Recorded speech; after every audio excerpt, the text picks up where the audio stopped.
మమ్మల్ని సుంకాలతో బాదారు కనుక, మమ్మల్ని బికార్లుగా మార్చాలని చూశారు కనుక, మా దేశపు వాణిజ్యంతో ఇన్నాళ్ళు ఆడుకున్నారు కనుక ఇప్పుడు మా వంతొచ్చింది.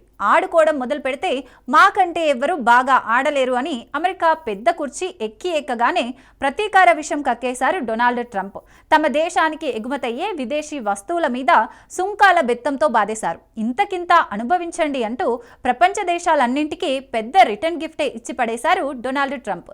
దోస్త్ మేరా దోస్త్, మోదీ మేరా జిగ్రీ దోస్త్ అంటూనే భారత్కు చుక్కలు చూపిస్తున్నారు అమెరికా అధ్యక్షులు. తమ్ముడే పేకాటే అని తన టైప్ ఆఫ్ వ్యాపారం మొదలు పెట్టేశారు. నేరుగా భారత వాణిజ్యానికి ఎసరు పెట్టేశారు. మోదీ నాకు స్నేహితుడే, కానీ అమెరికాతో భారత్ వ్యవహారమే సరిగ్గా లేదు.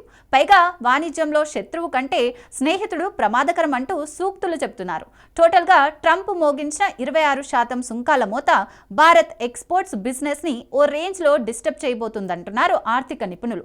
అమెరికా ఫస్ట్, మిగతా దేశాలన్నీ నెక్స్ట్ అని సెకండ్ టర్మ్ లో స్లోగన్ ఎత్తుకున్న డొనాల్డ్ ట్రంప్ ఆ థియరీలన్నీ ఇప్పుడిప్పుడే ఘాటుగా ఇంప్లిమెంట్ చేస్తున్నారు. విదేశీ దిగుమతులపై 49% వరకు సుంకాలు విధిస్తూ ట్రంప్ తీసుకున్న నిర్ణయం ప్రపంచ వాణిజ్య వర్గాలను అటెన్షన్ మోడ్లోకి తెచ్చింది.